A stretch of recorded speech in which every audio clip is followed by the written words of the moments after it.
one of my favorite actors was in this fucking whale show. Anyway, is it a show about whales, or are they hunting whales? Is it? They're hunting whales. The documentary? Hunting whales. No, it's not. It's a documentary about Colin Farrell.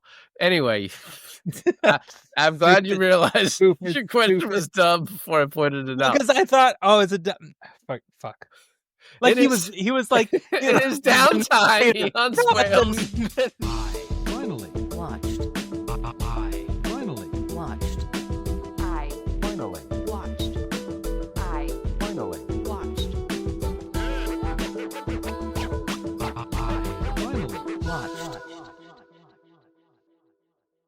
Hey guys, welcome to another episode of I Finally Watched. I'm Alain.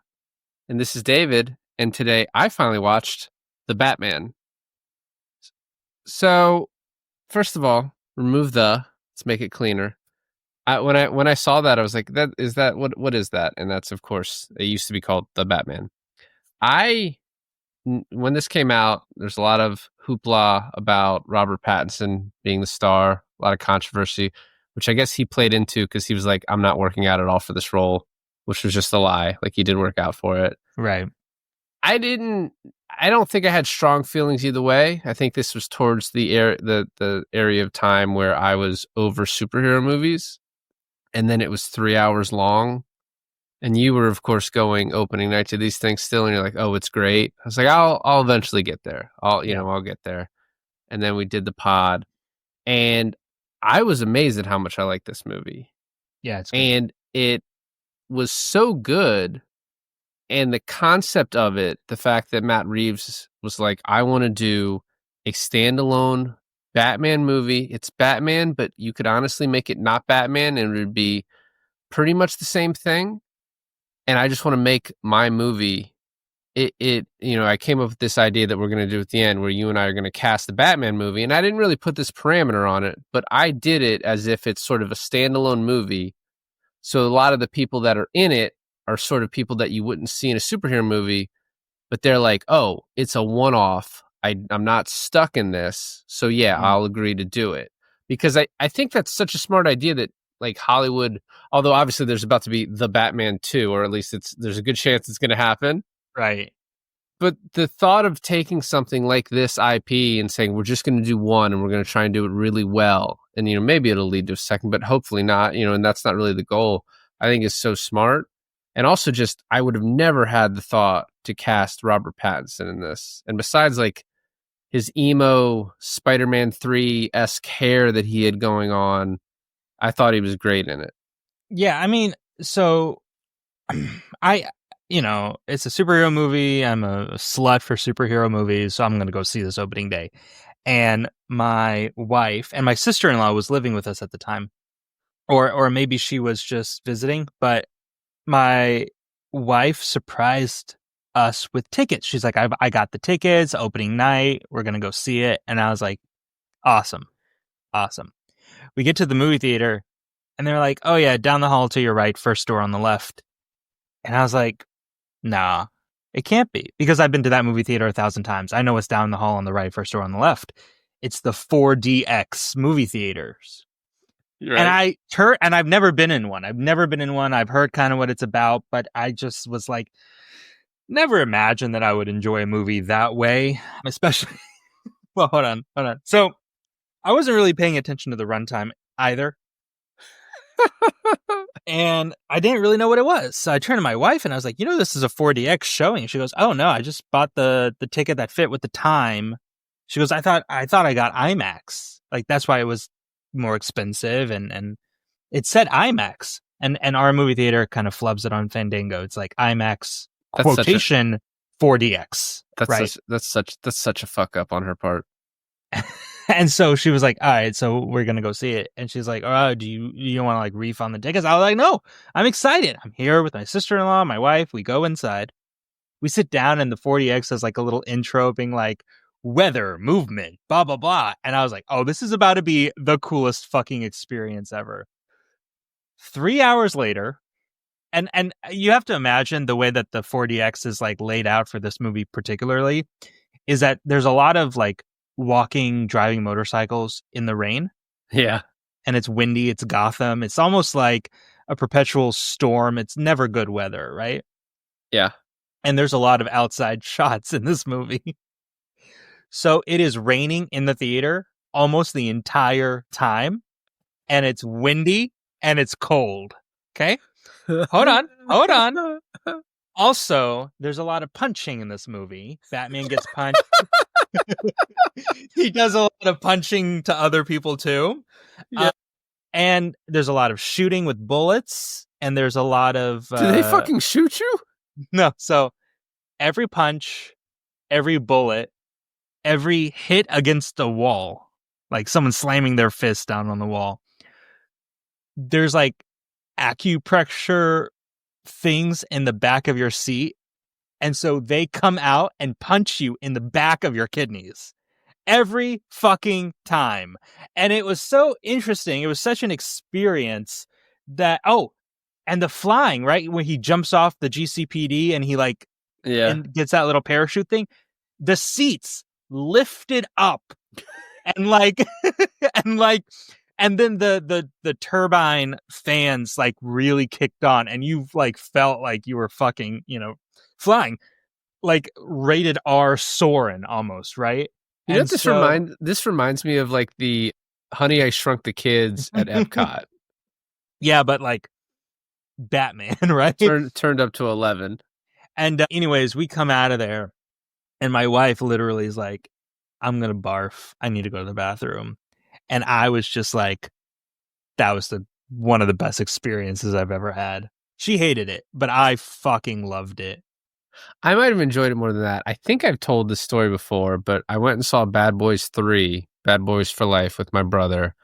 And the only showtime that worked for us, because I just started a new job, was a 4DX. And the guy's like, are you okay with that? And we were like, well, I don't really know what that is. He's like, well, it kind of moves a little bit.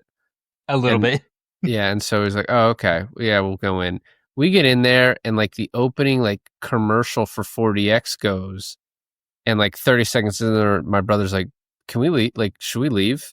I don't know if I can do this. Just the the preview of what to expect. He was like, I don't know if I can do this. And it was it was not that much, being that it was just a Bad Boys movie. There's not a lot of rain. There's not a lot I'm of... going to look up the runtime for Bad Boys 3. I think it was fairly long. I think it's a little bit over 2 hours from what I remember. But it wasn't 3. It's 2 hours, not including credits. Okay, so not a Batman movie, not 3 hours, not what you experienced. But it was a thing that I'll probably never do again, especially as a surprise. Sure, if there's a certain movie that'll be an experience to do in 4DX, then maybe. But yeah, definitely not as a surprise. I wonder if you go see... I want to go see Weapons this weekend, but no one wanted to go. I wonder if you're just little children run through the hall, the theater, at the like an apparition. Just fucking... The technology's gotten really good. Holograms.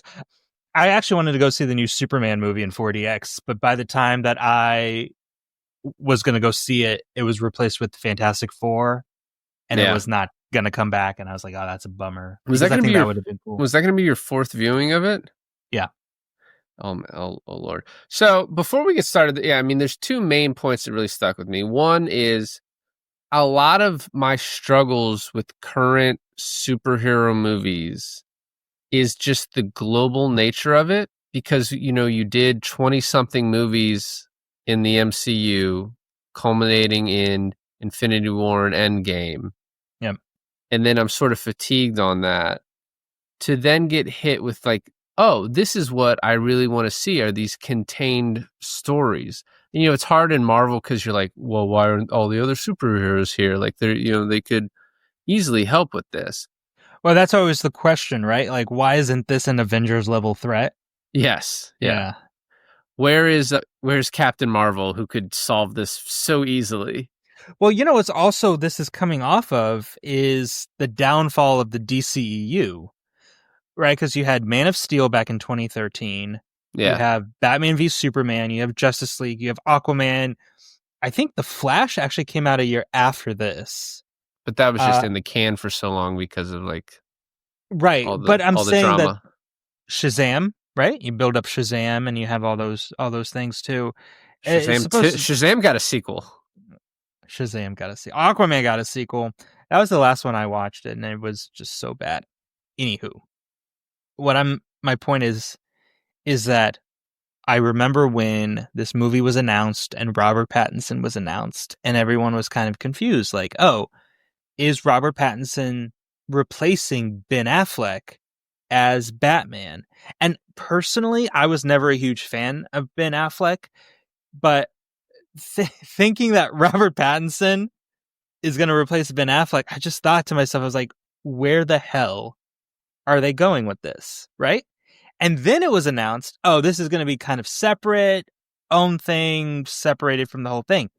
Then I was back in, right? Then I was like, okay, this is cool, because if this gets greenlit, if this is possible, that means that you can do that with any DC character without having to worry, how are they going to fit into this bigger universe, right? Yeah. And then basically the DCU imploded, James Gunn starts the DCU, but this one is sticking around, still separate from everything. And there's a lot of people wanting it to like tie in, and Robert Pattinson becomes the new Batman within that bigger universe with Superman. Well, Gunn not floated that. He said he had thought about that, but he wants to just keep it separate. And then he said he's open to like those other stories still happening. And that's great. And I think we need that. And I really hope he doesn't succumb to the pressure of looping Pattinson in, because first of all, the tone of this movie is completely different from everything that's going on, right? Yeah. And by the way, so I want to say, you brought up Affleck. It does kind of suck we didn't get a Batman movie, right? We got a Batman. This was supposed to be, do you understand that this was supposed to be the Batman movie? Well, so he wrote a Batman movie in 2017 where Joe Manganiello was supposed to play Deathstroke. Yeah. And Affleck was going to star and direct. Yeah. Affleck is a great director. So it's going to be like an Argo of Batman. But it would have been so interesting to see his vision of it, because I mean, as we talked about in 300, Snyder, it didn't work although, which is funny because how much this seems to borrow in the beginning from The Watchmen, but like that's true. However, I would say a Snyder Batman solo movie would work better than a Snyder Superman solo movie. That was, yes. Yeah, because the tone is different. And like, as you're seeing with the new Superman movie, I mean, I haven't seen it, but you can tell from the trailer that tone is more similar to like 1978 Superman than it is to the DC under the Snyder DCU or whatever we want to call that. So right. I would have been interested in seeing that Ben Affleck. I'm very happy with we got this. I like Robert Pattinson as an actor. I think there's very similar, like a lot of similarities between, I remember people, friends of mine, like not wanting to go see The Departed because Leo was just that guy from Titanic, which is hilarious because he had so many movies in between. Crazy. Right. Yeah. The guy's a fucking idiot. And then this, like, oh, the Twilight guy is Batman. And it's like, well, it is funny though, that like the correlation between vampires and bats, and now he's Batman. Like, yeah. That's the jokes write themselves. It's not ha-ha funny, but it's like makes you think, I guess. It's kind of ha-ha funny. So, and then also Zoe Kravitz too. Like, those are two casting choices, which I guess he sort of had from the start. Matt Reeves wrote this with Pattinson as his Batman. And then I guess was upset because Pattinson did Tenet, and he was like, oh, well, now I'm not going to get him because he's not going to do two big blockbusters. He's not a blockbuster guy. Yeah. And then there's a bunch of funny stories about Pattinson, like being worried about Nolan finding out while he's on Tenet, and Nolan already knowing because he's still like plugged in with WB. So, but it is amazing how well this movie works. I will say my one thing, I wish Pattinson had done something different with his hair. I just find it like distracting. The Spider-Man 3 nature of it. Just, I'm like, emo Batman, is that what are we doing there? Well, there is like a lot of comic book stuff to back that up, right? And I know you're not like plugged into this, but there is, and Nolan goes the opposite way of this. And I think when you think of Batman and Bruce Wayne as his persona, you think of very hoity-toity rich guy, sort of demeanor with him, right? Because it's supposed to be convincing, and rich playboy philanthropist type. It's supposed to be very much the opposite of Batman to convince you he's not Batman. Someone said, and a couple comic books were written like this, but someone said, how normal, like actually normal, would a person be if they went out every night, fought crime, and then had to go back, and live like a quote unquote normal life? Like, You don't have the time. sanity wise, how normal would you be, When do you right? sleep? And what I like about Pattinson's Batman or his Bruce Wayne, is that he's a little weird. He is. Not a little. He's a lot weird. And I think it fits the what they're doing to this character. One other thing is that, when Nolan came out with his Batman trilogy, especially the first one, it was praised being like a grounded, realistic Batman. Yeah. I would argue that this movie is more grounded and more realistic than any of Nolan's 3 Batman movies. Well, I mean, I don't know. This has a horror bent to it. You don't think with like Nolan has like with Morgan Freeman doing the Lucius Fox character being like, oh, there's all these gadgets that can make you fly and all this shit, and yeah, this tank, no one's going to question the tank, and all that stuff. But then it feels like for this movie, the gadgets kind of work sometimes, but in a more realistic manner. He builds his own Batmobile. Like, I think everything fits way more realistically in this one. Yeah, but I think part of the trope or the mystique of the Bruce Wayne character is that he's so rich that he can like make things happen. What I think this movie fits into, without having, the comic background that you do, is this is a younger Bruce Wayne who has not, like, I think in the second movie it would lead to him being a more normal Bruce Wayne that we've seen in all the other movies, right? Like that he would put on the facade more. He would realize the philanthropy side is really like, in order to fight crime, I got to help these people out so they don't commit crime. On the back end, right? And yeah. Oh no, on the front end, help them so that on the back right. end they don't. You mean on the after they commit crimes, give them money. So Andy Serkis's Alfred was kind of trying to hint at this too with him, right? He was trying to get him to more lean into a normal life. Hey, you have to show up for the stockholders. You have to attend these meetings. You have to keep up the appearance. And he was kind of like, shut the fuck up, old man. I'm going to do my own thing, right? Yeah. What's interesting is that, and I think you're right, I think in this next movie, he actually will take his advice more to heart and almost do like a play acting for the Bruce Wayne role this time around. Yeah. So I think we can start.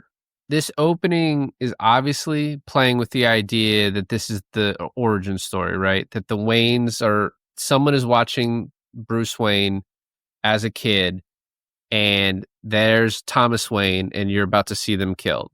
I'm so happy you think of this. I mean, it's clearly obvious what it's going for, right? This movie sets out that this is a horror movie from the start. When you see the mayor and he moves and the Riddler's just standing behind him. I mean, but it's more of a thriller, right? Like I don't know, horror, like not slasher. I didn't get slasher vibes from this. I got more of like a. Well, horror does not just mean slasher, right? No, I know. I mean, this is like Zodiac. Zodiac is kind of a horror movie. Well, do you consider Seven a horror movie?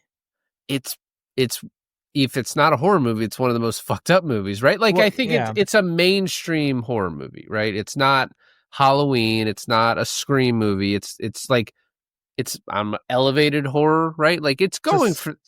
I mean, when you have Paul Dano playing a serial killer. Yeah. I read somewhere now it's just Prisoners, but yeah. I read somewhere Paul Dano was like, oh, I had to, to get ready for this, he was reading books on serial killers and whatever. I was like, I don't know, man. I feel like a lot of your other roles have prepared you for this. Like Prisoners? Like, what else did you have to do? Like, at this point, I feel like if you get another one of these scripts, you're like, hey, man, what the fuck? Like, I can do other things.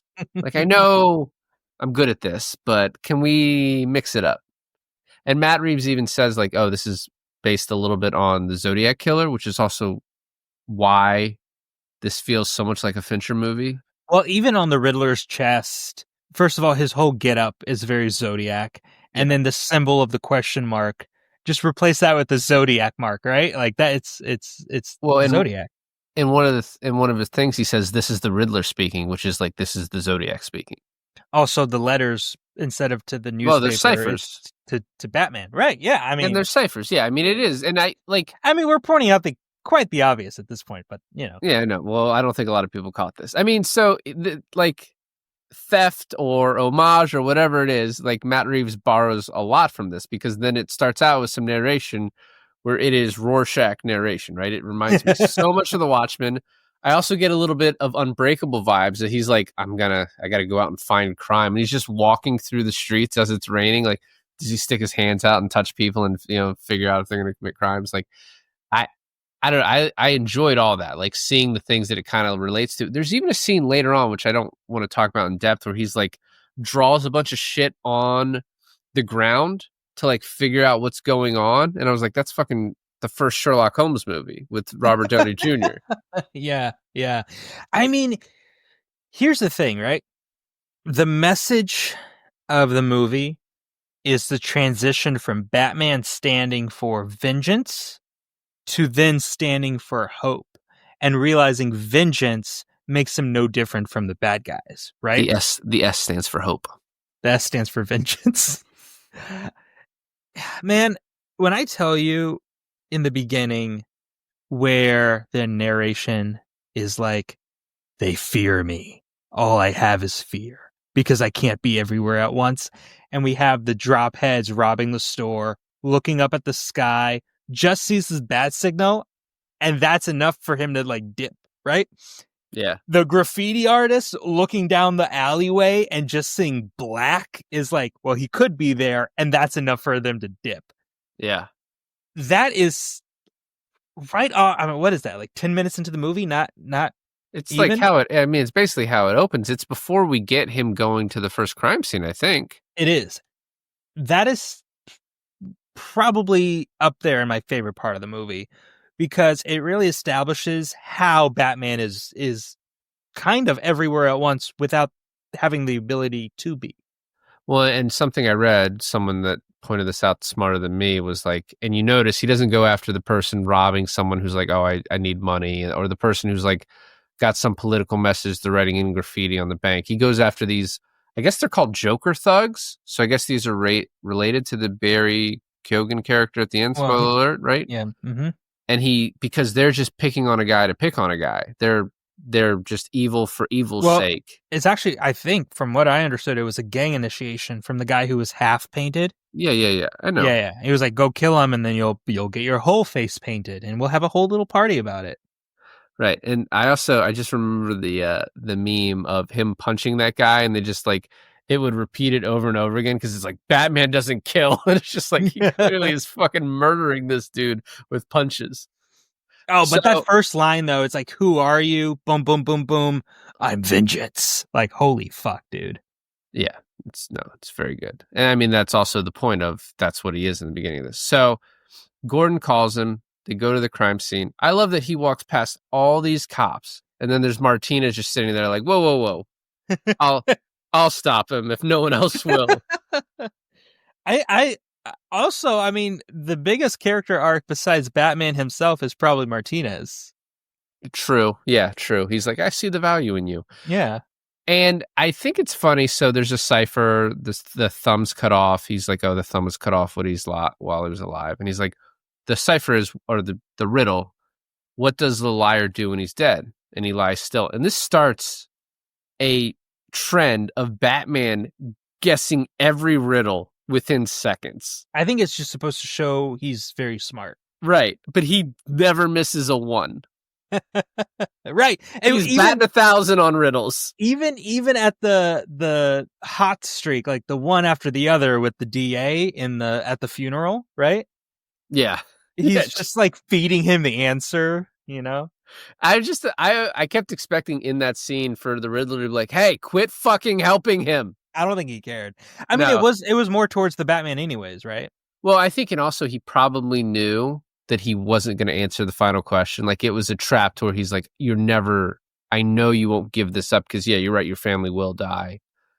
I also like that in this version, Gordon is not the commissioner. Like but it is sort of a having your cake and eating it too, where like he's not the commissioner, but he really doesn't have to. Like people just sort of accept that he works with Batman. There's a little bit pushback, but he's never like any real danger of like losing his job or anything. Well, even the higher ups are like, also, what's up with the commissioner's voice? It's like it's pitched high, but I don't know. It's like the squeaky voice. It makes it for a very like interesting character to play, but he's like, what the hell is he doing here? Right? Like that's this frustration, like, you didn't call this guy again.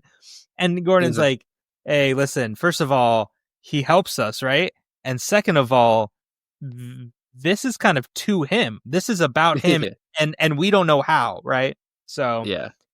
I one of my favorite parts of the whole movie is this opening scene where he's walking through the crime scene. He sees where the murder weapon hit on the ground and it left like a straight edge blood mark. Yeah. He looks over at it, like takes a mental note in his head and walks away.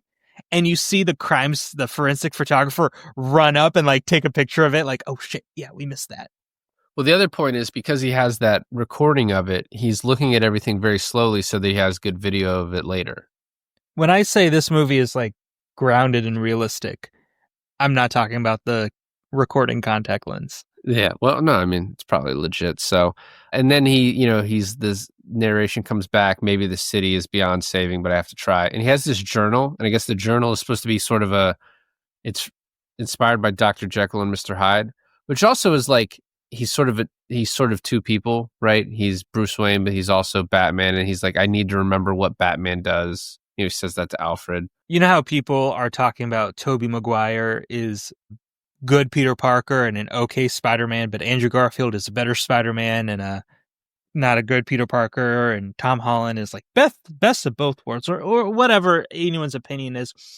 I feel like Robert Pattinson is a great Batman, but we don't see as like much of him with his Bruce. He's like Batman 90% of the time in this movie. That is also, and he doesn't get to. I think if there is a second movie, they have to have him more come into his own as Batman, like at a gala or party or something. He's got to fuck some bitches. So, oh, okay.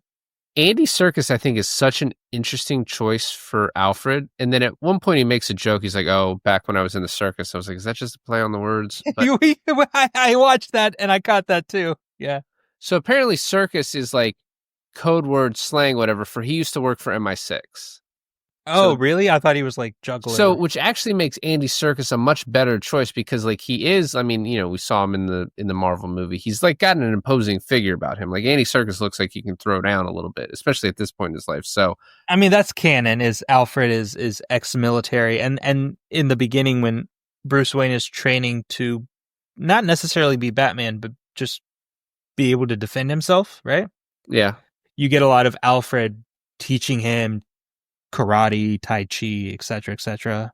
That's why Tom Hardy's my Alfred. Spoiler alert. No, it's not. By the way, you didn't mention that at the end of this episode, towards the end of this episode, we are going to make our own Batman movies. I did mention it. I'm probably too subtle for anyone to have caught, but yeah. Okay, we David and I have tasked ourselves into casting our own make-believe Batman movie in any time period or relevance of which we... Yeah, 25 minutes in, if anyone's was... this'll let them know. But I want to say my Alfred is... When I think of Alfred, I think of the guy from the 80s, 90s Batman movies. The very proper British, very old guy. Oh, yeah. That's who I think of. So, like, that is the casting I had in mind when I did it. But the thing they do establish between these two is that, like, Alfred cares more about him, and Bruce is like sort of, I don't know, you're not my father. Like you know, like, I don't know. They have a very strained relationship from Bruce's side. It's like this pushback, right? Well, and it's also kind of like he's keeping him at a distance too, because as he says later when he almost dies, which I knew he was never going to die. You're not killing Alfred in these movies, but I realized the one thing I cared about losing still is you. I don't care about anything else, but I did care about losing you. Pretty sure that 80s, 90s Batman does die. The George Clooney movie kills him off. Anyways. He was old as shit, though. Yeah, yeah. He got But I 4 think movies. he got poisoned or something in the movie. Anywho, yeah. I mean, so we have a great scene with Andy Serkis. I think every scene with Andy Serkis is great, and it's kind of the driving force towards the end of the movie too, which I thought was really smart. Yeah. So this scene, they's like find out the word drive, which leads to a car. Then they find a thumb. It's a thumb drive. Get it? Which gives us pictures to where we finally meet Penguin. I mean, this was like one of kind of the biggest like selling points of this movie is like that's Colin Farrell and Right. he's unrecognizable. You can when he started talking, I could see it a little bit in the eyes. I could kind of hear it a little bit in the voice, but he is like a completely different person in this. Completely different person. He totally gets lost in the makeup and everything. Not in a bad way, in a very authentic way that you're still knowing 100% that it is Colin Farrell. You're still questioning it. The Penguin television show on HBO Max is really good. And obviously for like, what is like a 9 episode thing, you don't have the same budget that you can contain as high quality with the makeup and prosthetics as you can with this movie, right? Yeah. It's still really good, don't get me wrong. But there are moments where it's not that good. So apparently they just wanted Colin Farrell to be himself. He had gotten kind of fat for this whale show on AMC that I've never heard of. There's so much content out there. And Matt Just Reeves. a side note. It was a whale show with him and Jack O'Connell. I had never heard of it until today. I had no idea it existed.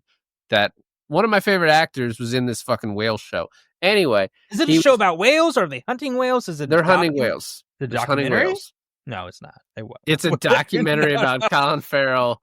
Anyway, I'm glad you realized your question was dumb before I pointed it out. Because I thought, it's a fuck.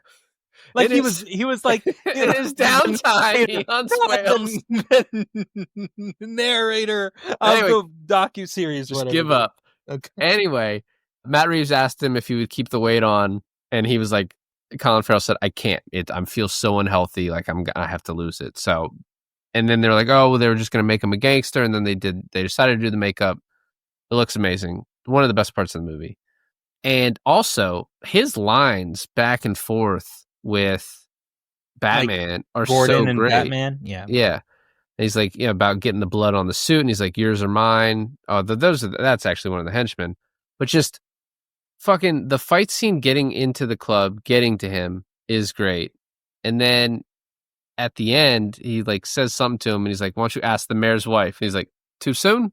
Like, well, I mean, even when the Gordon and Batman confront him in the alley after the car chase, right? And he's like, do you guys not know the difference between L and La? Am I the only one that knows Spanish here? It's like the world's greatest detectives, folks. I think all that is just really great shit.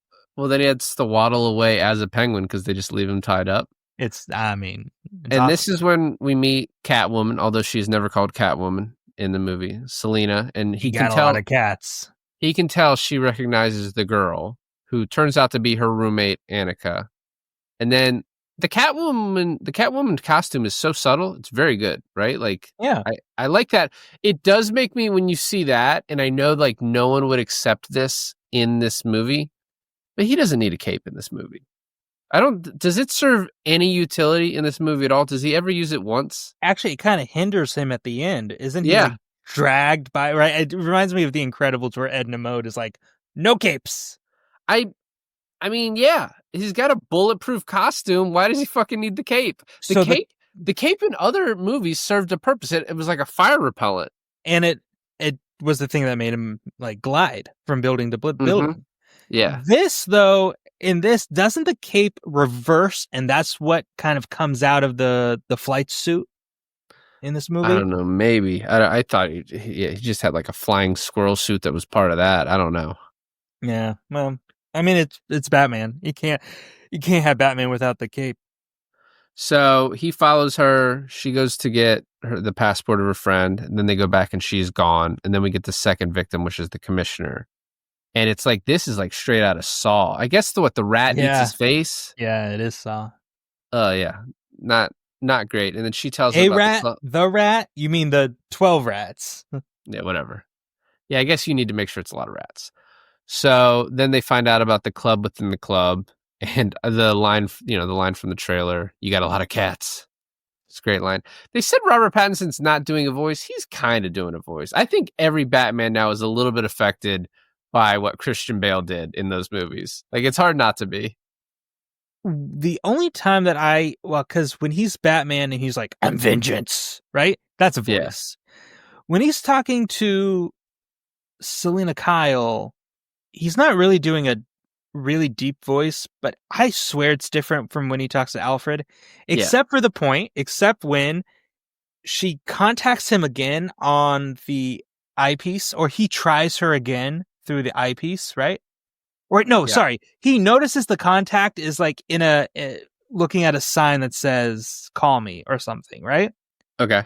He just finished talking to Alfred or someone as Bruce Wayne, and then he's like, "Oh, Selena, are you there?" In the same voice that he was just talking to Alfred. But then I thought, oh, why does that matter? Because she's never interacted with Bruce Wayne. And she never will. Right, and she never will. There's no point. So we meet the DA and Sarsgaard. Love him. Love that he's in this. He does. He does do a different voice for the Penguin because he knows that the Penguin has to meet him as Bruce and Batman. Correct. Also, this is the first movie to feature like the eye makeup that has to be underneath the mask, which is funny because we see him with like the raccoon eyes. Right, but it like works as a mask in itself. It's not stupid looking on what you would think it would be without the cowl. It's still pretty cool. So we meet Sarsgaard, and he kind of, it's so funny. Like, you and I talked about this before the pod, but Selena Sarsgaard is the DA. Oh, Peter Sarsgaard, and not Skarsgård, one of the Skarsgård brothers and dad, but she's like, please don't make me look at him again. And she just knows like this guy is pathetic and he's going to hit on me, and I don't want to deal with that. And of course he does. Yeah. And he tells her everything because he's horny as shit in this scene. And like, super high on drops. I love we've made a fake drug for this movie, so there's not real drugs involved. We're like, I think it's great. I think it's like, what do you think drops is like? Do you think it's like a mix between acid and heroin? Yeah, it's probably something that pretty fucks you up. Yeah, it's not like coke. I would say heroin is what I thought of. Yeah. Maybe close to meth too. I don't know. It just seems to fuck people up. So then, tells him about how Falcone and the drops business. And then we see that Falcone knows Selena.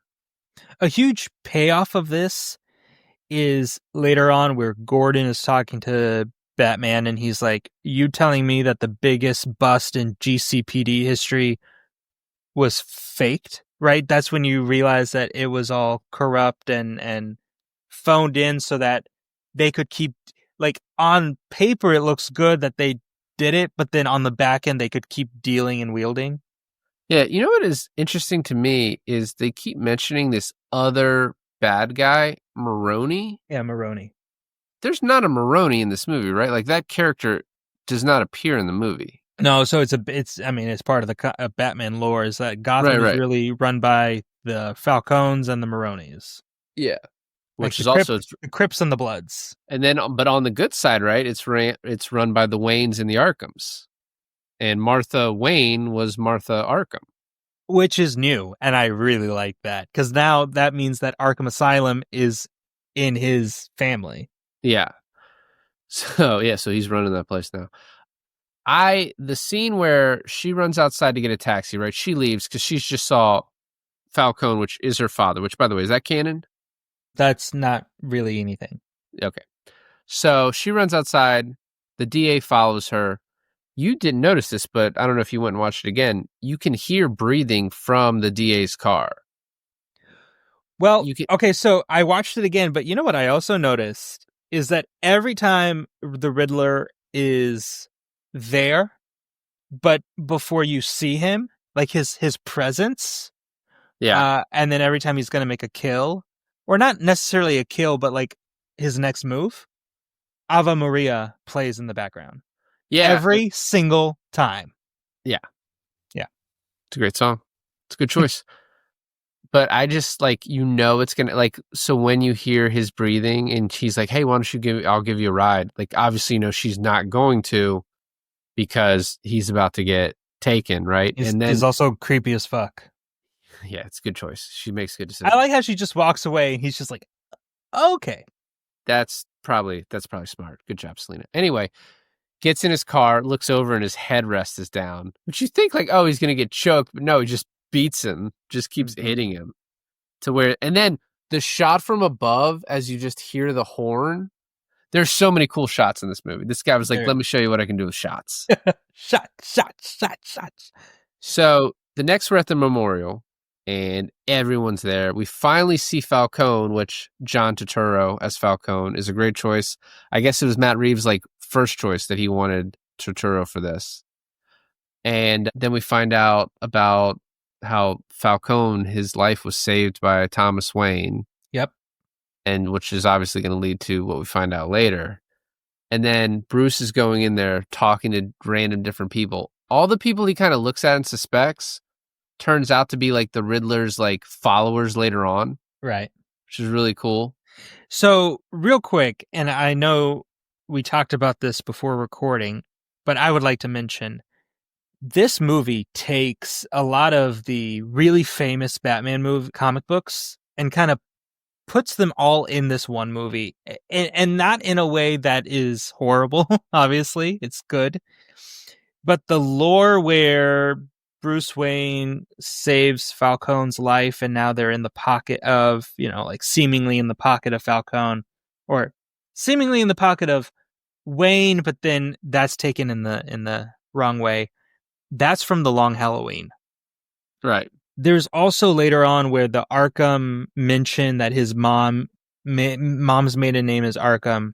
In the videotape where he's mentioned that, he's an Arkham, and they have like the blackmail of the journalist Elliot something. Yeah. And then there's like a big hush across the board, across the video. That's taken from Hush, the comic book Hush. And like One Bad Day is like almost the exact Riddler's origin story, and et cetera, et cetera. And the way they kind of put it all together is just such a, I don't know, for like a big Batman fan who knows all this coming into this movie, it's just a huge fucking, I don't even know how to explain it in such a way, like a comparison, but it makes one giddy. I will say that. And it's kind of like good fan service versus like bad fan service. Like a lot of people think the like Rise of Skywalker was trying to be like fan service to fix what people thought was like things that the fans hated in Last Jedi, right? Well, not only that, but like even when you remake Jurassic Park for the third or fourth time, you have the shot and you have someone saying something from the original in the new one. And, it's like that Leo from Once Upon a Time in Hollywood gif where he's like, well, yeah, it feels like that, but like the movie Solo. Like the movie Solo. Exactly. Right. But for this, it's not like that. It's not hokey at all. It's just what it is. And the references hit, Yeah. So the memorial, Coulson drives in with the bomb strapped to him, and we see the Riddler, and Bruce sees the Riddler. He sort of saves the kid, but not really. Like the kid wasn't going to get hit anyway. So far away. Yeah, it's just like not close. And then we already talked about, the riddles and all that. I guess he gets $10,000 a month not to prosecute people. And he's like singing like a canary. And then he's like, all right, well, you got to tell us, the final answer. And he's like, well, no, I'll just die. And Batman just refuses to get out of the way as the bomb counts to zero. Like, that's what makes me think that the cape is fireproof. It wasn't. It clearly wasn't. He lived. I mean, he got fucking annihilated almost. And then the cops take him in, but don't take his mask off. Thought was interesting. They were trying to, weren't they? Well, they were talking about it, but no one had the balls to do it, I guess. And then, the escape where he punches him is pretty cool. Like, it's a cool escape. And then he's like, afterwards, you could have pulled the punch. He's like, I did. Yeah. Which all leads to one of the coolest fucking parts of the movie, which is the Penguin drug by Selena shows up, finds Annika's body. Batman gets knocked out again. Is he good at his job? I don't know. Is Batman good at his job? I don't know. Not sure. Then the car chase starts where his car, the car stalling is almost so quick. It's so odd. Like, I get it, but it's like it passes so quickly. I'm like, I almost missed, did it stall or what was that? Like, you know what I mean? Like, the Batmobile? Yeah. No, he was just revving the engine. But he revs it and then it sort of dies and the Penguin runs and gets in his car. I think it was a dramatic... The Batmobile is a drama queen. It paused for dramatic effect. Can you imagine that scene in 4DX? Because I will tell you, was one of the most exhilarating times of my life. I imagine. It is an amazing chase scene, then bookended by one of the coolest shots in the movie of the Batman walking up with the fire behind him. Upside down, yeah. First of all, the jumping of the fire as the Penguin is like, I got him, and then the car lands and you can see it. Like, it's so badass. It is one of those things that's so fucking showy, but is so good that you appreciate it. You know what I mean? Yeah, of course. It is perfection. I don't think you got this. I don't think you got this or understood it. But when Penguin is upside down and he looks out the window and he sees Batman walking towards him upside down, it's because he's a bat. Yeah, my little brain couldn't comprehend. I mean, I didn't think of that. Bats hang upside down. Yeah, well, how is echolocation involved in this? So, and then, yeah, you already talked about the El Rata. Like, am I the only one who knows Spanish? So they go the old orphanage. I like the line, hey, no guns. He's like, that's your thing. I'm fucking taking my gun. When they find all the drop heads in the room, that was cool. Yeah, I mean, it's such a fucking eerie scene, too. Like, it's straight out of a horror movie. So then he realizes, oh, he's the next target. I love that. I mean, I can't think of the other movie I've seen this in.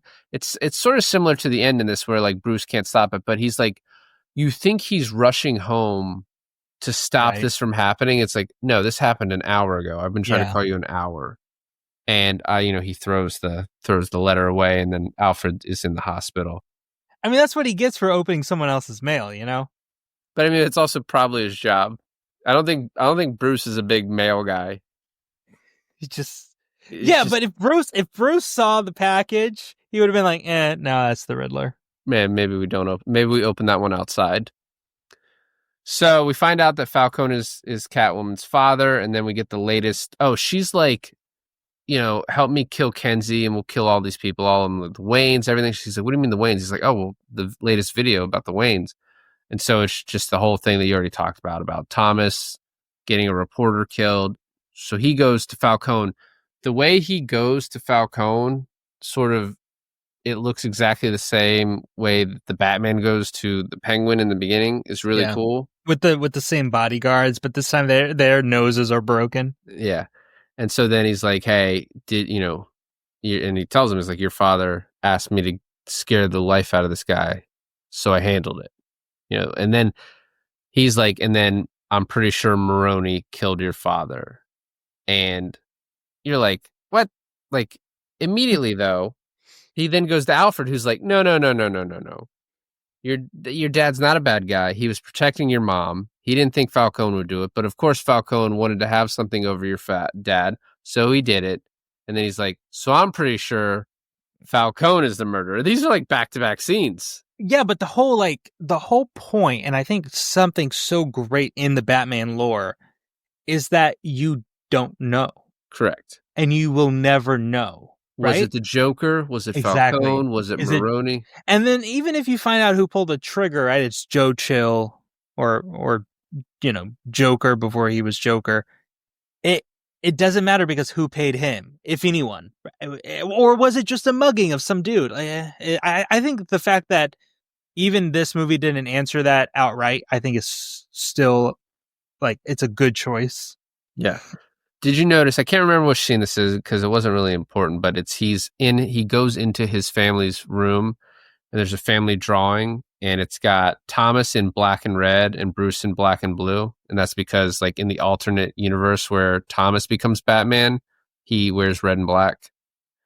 Oh, I didn't notice that. That's pretty cool. Yeah. Well, I mean, if you're a big Batman fan, you notice things like that. Well, what's the alternate universe called? What's that movie or that comic book? The Laughing Joke. It's Flashpoint. Ah, that's right. Damn. Right. Anyway, so then him and Gordon go to the bat signal because they're like, "Oh, I thought it was you." And then Ken's is up there with Catwoman. And she's like, "Let's kill him." It's like, yeah, Catwoman. I don't care if you kill him, whatever. Don't ever fucking touch my bat signal again. Okay? Yeah, that's not yours. Yeah. It's not for women. Anyway, so this leads to them going to Falcone's club where she's going to try and kill him. And Batman's like, I got to stop this. The scene where he comes up the elevator and then first of all, it looks so badass as he's beating up all these guys. But if you watch it closely, he's getting shot a ton. The dark is not helping him at all. It's just the bulletproof suit that's really doing all the work. Yeah, but I mean, it's a fucking cool shot. And then the only thing that lights this shot is the flashes of the muzzles. Flashes. It's so good.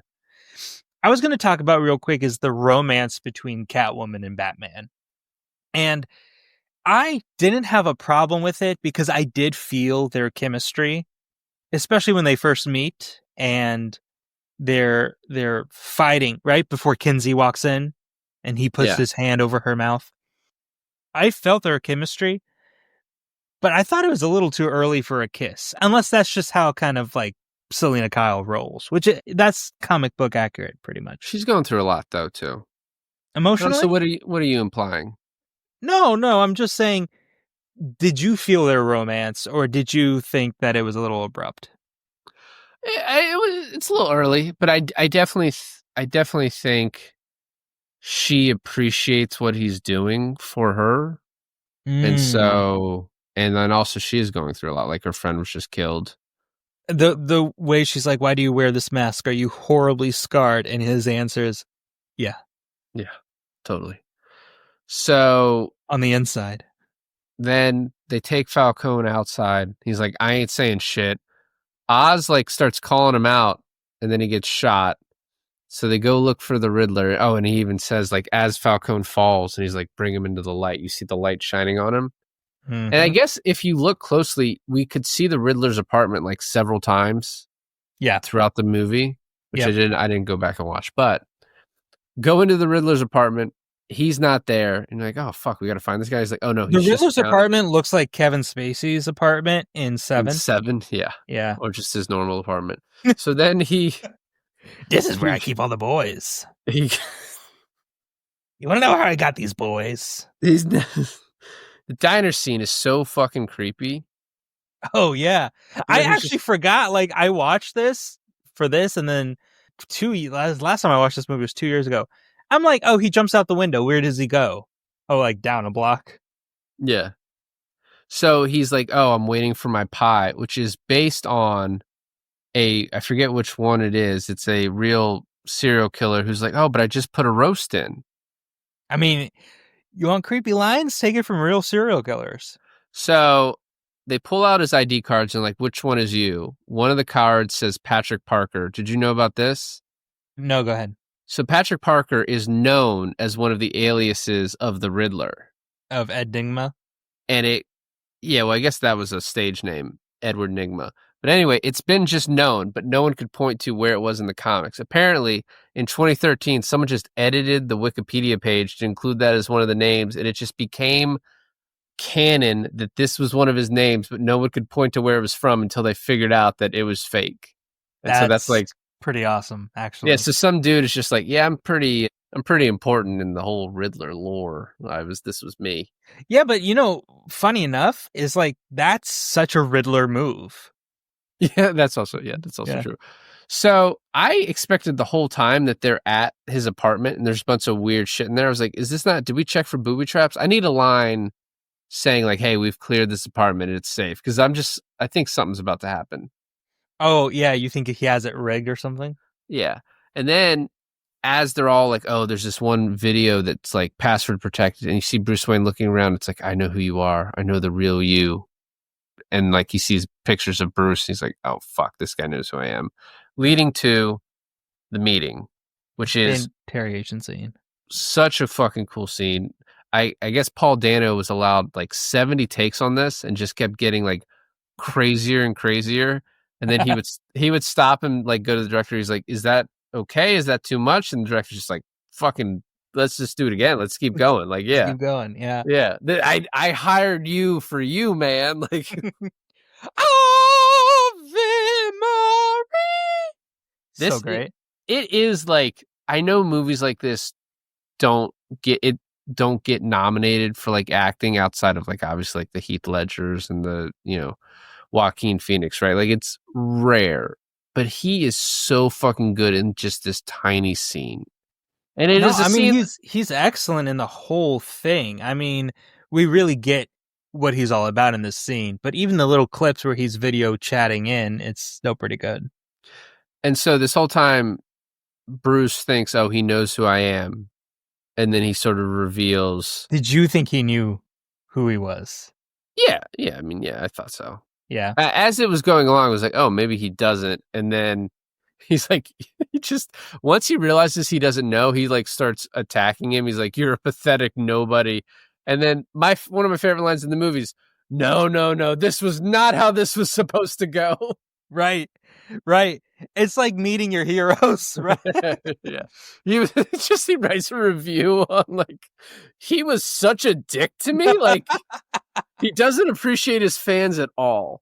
You know, you say that in a joking way, but the way they kind of represented the Joker and the Riddler in this movie is kind of like an incel, nice guy on Reddit, right? Well, yeah, but I mean, he's got his manifesto. He's got his people that follow him.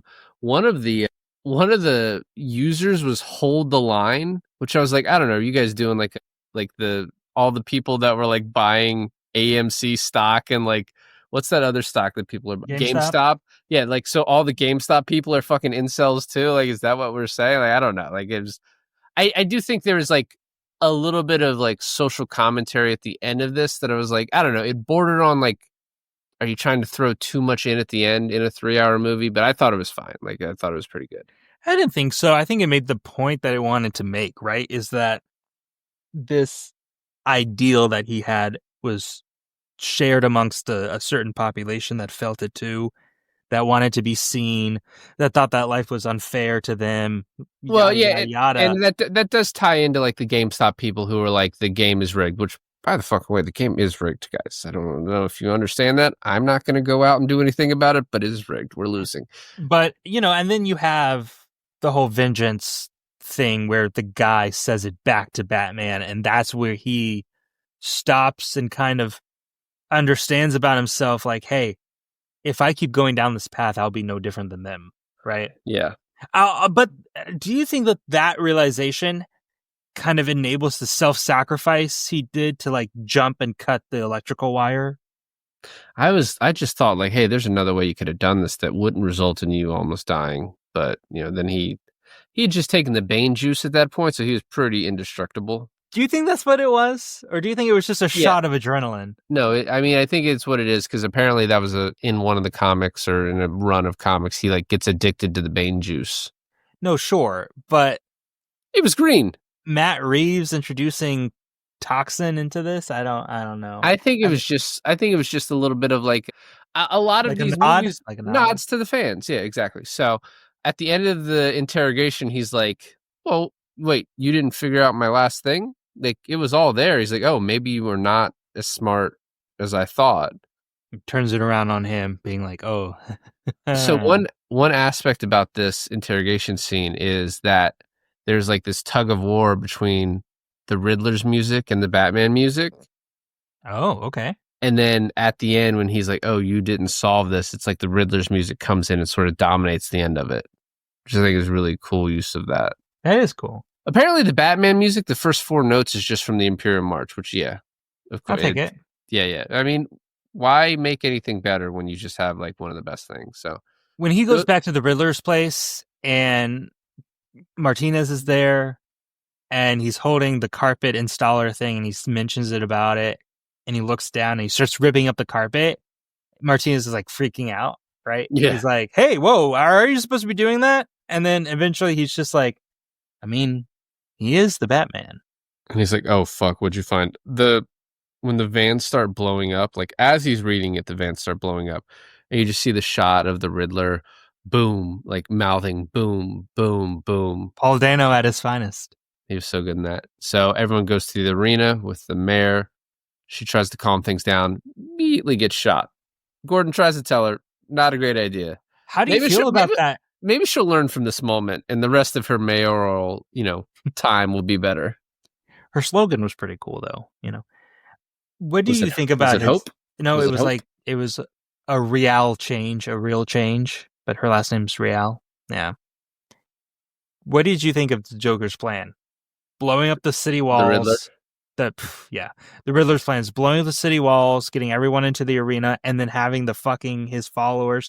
By the way, if you look at his like video chat with the followers, his last live stream, yeah, and he's like, "Hey guys, glad you guys are all here. Like, thanks. Leave a like and subscribe at the end of the video."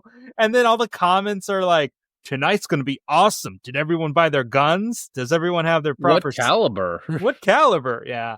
I was just like, look, I know this movie takes itself seriously, probably a little too much for what it is, but you can't say that there isn't like kind of funny parts in this. Absolutely.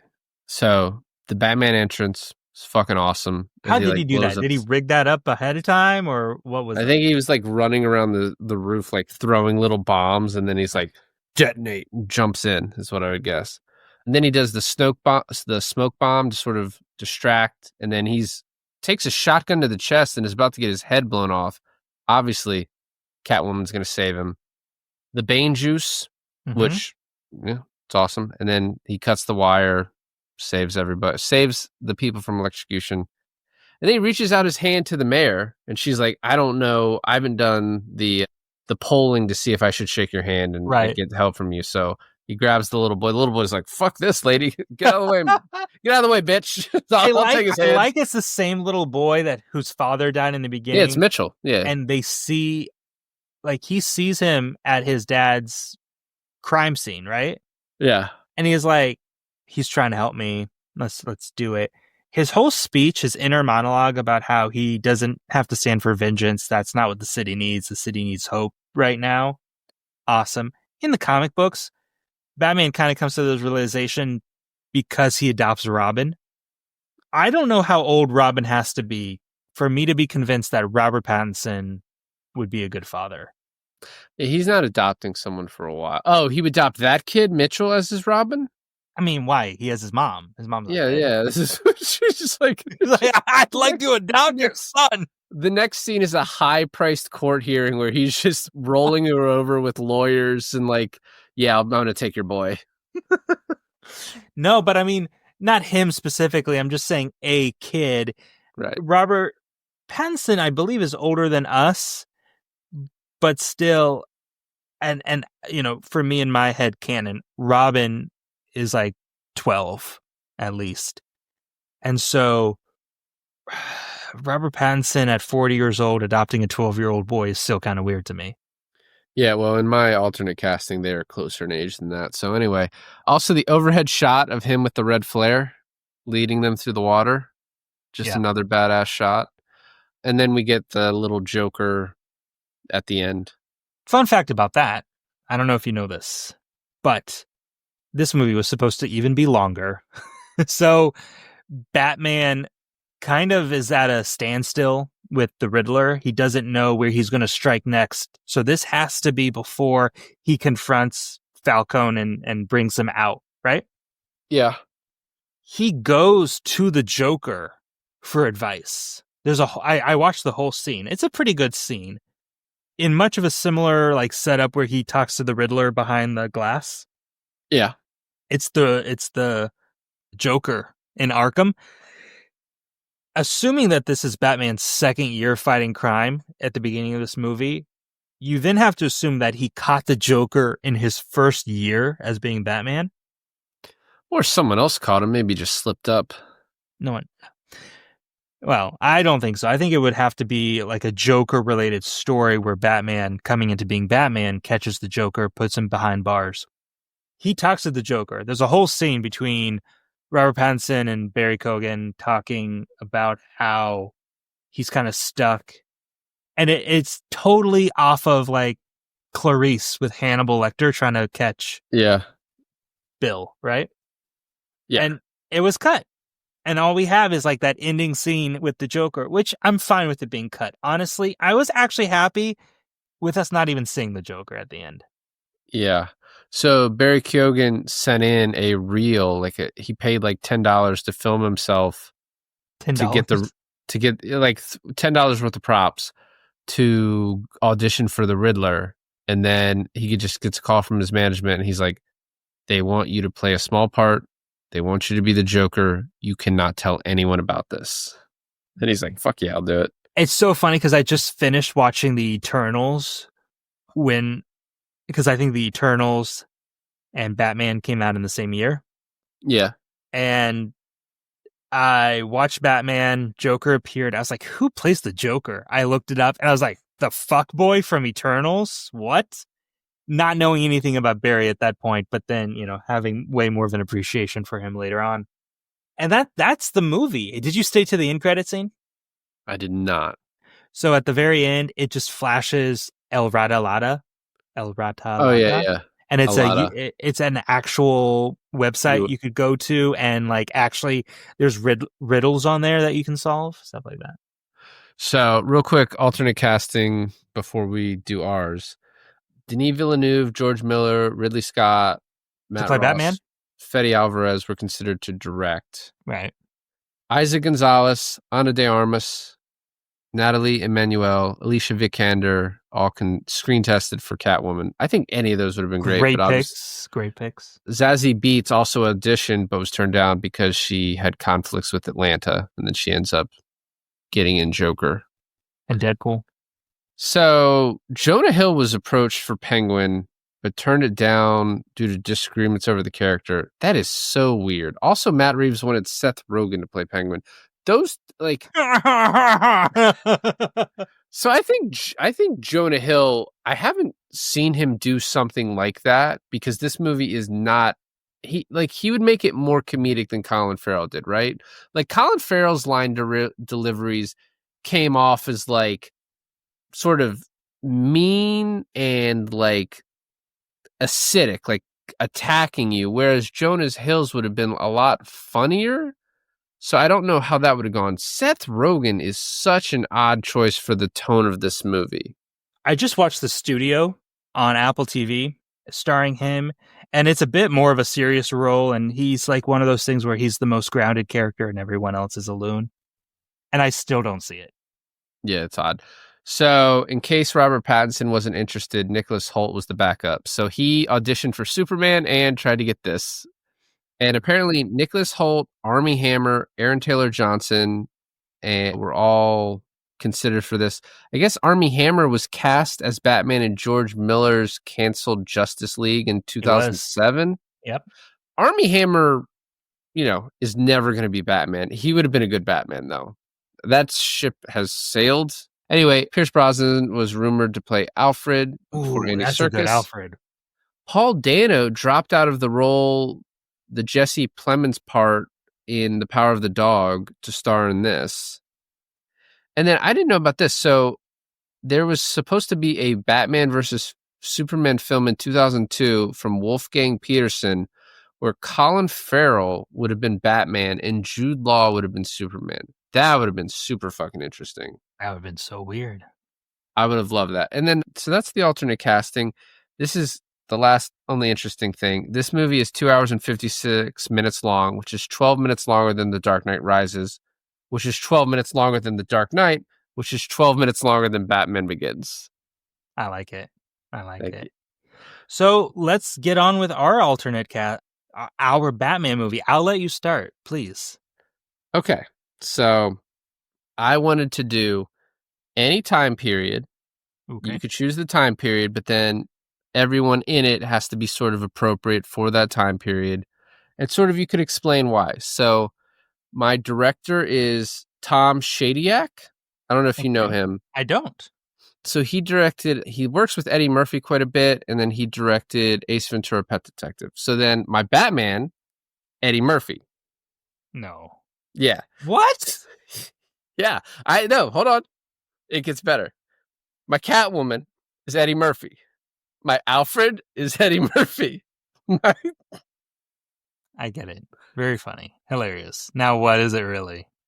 Okay. I greatly enjoyed that. So my Batman movie takes place in 2001.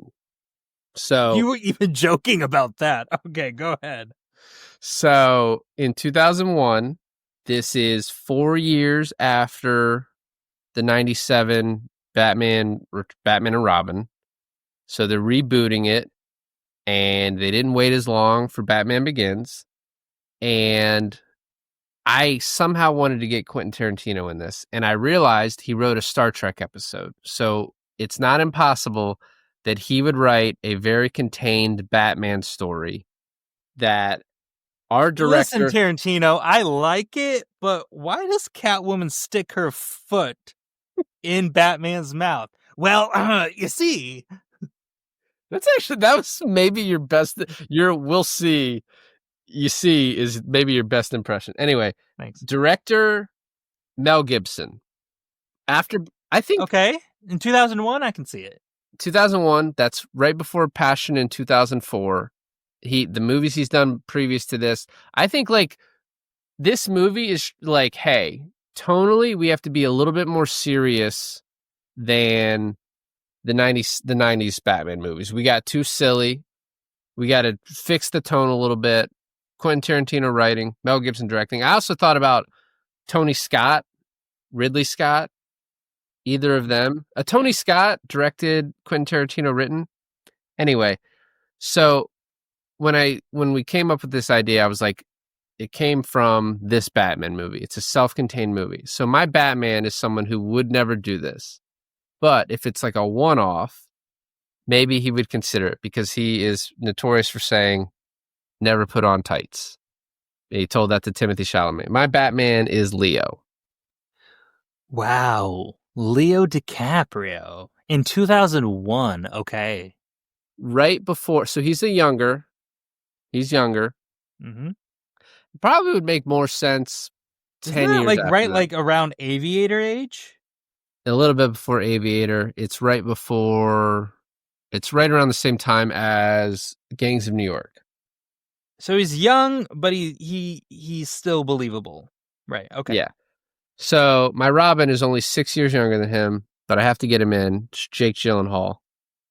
I feel Right like you're before- doing like a George Clooney, what's his face? Yeah, Type sort casting. of. I sort of am, yeah. Like instead of adopting a 20-year-old kid, he's like friends with him, you know? Gay lovers? Maybe. I don't know. You know, who knows what Quentin will write. So for my Alfred, I have two options. Bill Nighy or Hugh Laurie. You son of a bitch. You son of a bitch. Okay, good. I'm happy. So I have both of those on my list too, but Hugh Laurie was my go-to pick.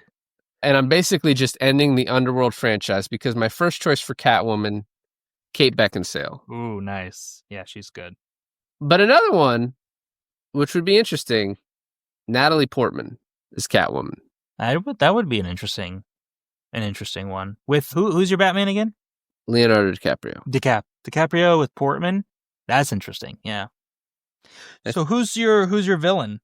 My villain, I was like, what villain have we not used? I kind of wanted to go in like a Falcone direction. So I was looking up. This is a little known guy. I don't think he's appeared in a mainstream Batman movie. Black Mask. He has. Go ahead. Which one? It wasn't a Batman movie, but he was the main villain played by Ewan McGregor in that Harley Quinn movie. Oh, was he? Yeah. That doesn't count. I like Black Mask. Go ahead. Black Mask. Who plays Black Mask? Is it Ewan McGregor? It's Johnny Depp.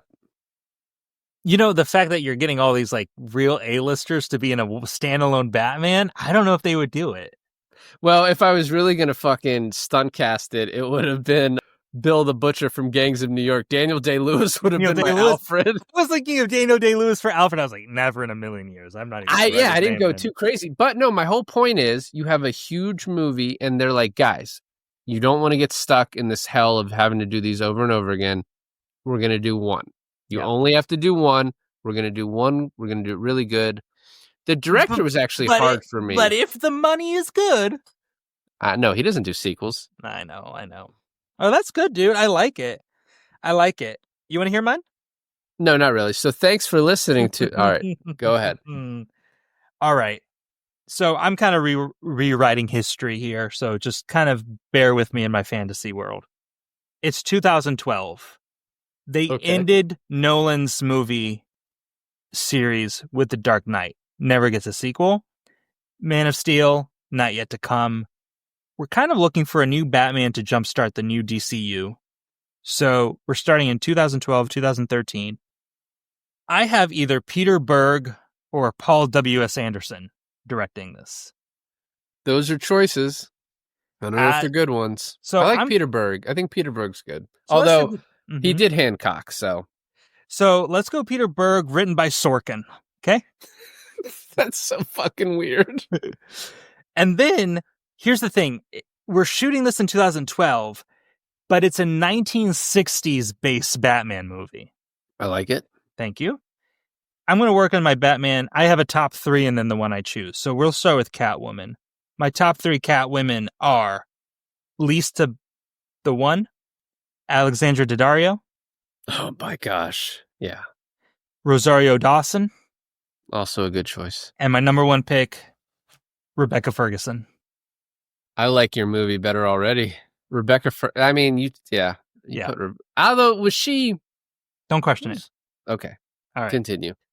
Moving on with my Alfred, my number 1 is Hugh Laurie, but here's the other people I have. Ian McShane. Okay. That's pretty good. That's a very good one. Jason Isaacs. Yeah, that works. But here's my number 1 now, Sean Bean. Yeah, I saw him too as an option. He doesn't give me Alfred, but I originally had Patrick Stewart on my list, but I was like, I don't know if I want Patrick Stewart. No, yeah. So Robin was kind of tough for me because I like a younger Robin. I want like a 12 or a 13-year-old Robin. I bet you do. Yeah. Dick Grayson is definitely who I would be casting. And at that time in 2012, Timothée Chalamet and Tom Holland would be perfect ages. I think Tom Holland's good. Yeah. Anyone basically from Cobra Kai or Stranger Things nowadays would work good back then. Yeah. But I think my number 1 has to go with Asa Butterfield. That's good. And so that's my Robin. All right. I'm actually going to do my Batman next and then end it with my villain. Okay? Okay. So I have a ton. I'm just going to name all of them real quick and tell you which one it is. So I wanted to be a little bit ethnically diverse because I don't believe Batman has to be white. So I think Idris Elba would have been awesome as Batman. Okay. Luke Evans. Gay Batman. I like it. Well, I also have Lee Pace on here. I like Lee Pace's. Yeah, that's a good one. I love Luke Evans, by the way. I have Jake Gyllenhaal. Yeah, I literally I should move this 10 years and just make it Jake Gyllenhaal because I think Jake Gyllenhaal is actually could be a perfect Batman. I think he'd be a perfect Batman now, 2025. I have Daniel Day Kim. Okay. And here's my top 2, and I struggled with this one. Okay. Okay. Jensen Ackles is my second choice. But odd. I think Jensen Ackles would have done a really good job. But my number 1 choice, our whole movie around Jensen Ackles. That's interesting. But my number 1 choice for a 2012 1960s based Batman movie is John Hamm. That's very interesting. So John Hamm, Rebecca Ferguson, Sean Bean. Those are my 3 main casts. Now, the villain, right? I wrote down Joaquin Phoenix, completely forgetting he already played the Joker. So that's how much I care about that movie. Played him twice. Yeah, I know. So I have these guys as like certain villains, but quite honestly, they could just be playing any villain, and I don't care. But here's what I have is Two-Face being either played by Oscar Isaac or Matthew McConaughey. Okay. I have Mr. Freeze, Giancarlo Esposito, All right. or Bryan Cranston. Okay, just Breaking Bad, yeah. Yeah. And my Jokers would have to either be David Tennant, Okay. Rami Malek, That's interesting. and my number one choice is Willem Dafoe. So I actually thought Willem Dafoe as Joker, and then I was like, but in this world, then I'm taking him away from the Spider-Man movies. I don't care. Okay. And also, it's 2012. I think he can do it. Spider-Man's done. That's true. I love Rebecca Ferguson, so you kind of won me over with that. It's interesting, like, so how much I loved movies during the 2000s. This was actually harder to try and make the movie in 2000s. Really, I probably should have done what you did for the time period, like 2012, because I think Leo works better in 2012. I think Hugh Laurie still works. Honestly, I could have just been like, Michael Caine is actually a perfect Alfred, so we're just going to keep him as Alfred. Yeah. Actually, it's so funny that you and I both pick Hugh Laurie because I don't care who's the next Batman in the DCEU or whatever, but I really just want Hugh Laurie to be Alfred. So, all right, I'm going to do it 2012 real quick off the dome. Okay. So 2000, let's say 2014. Late skipped 12, 14. So Miles Teller as my Robin, Leo as my Batman, Hugh Laurie as my Alfred, Mads Mikkelsen as Mr. Freeze. Fuck. Actually, that cooks. Yeah, right? Thank That you. cooks. Yeah. That cooks. Yeah. Mads Mikkelsen as one of the bad guys in that year. That works.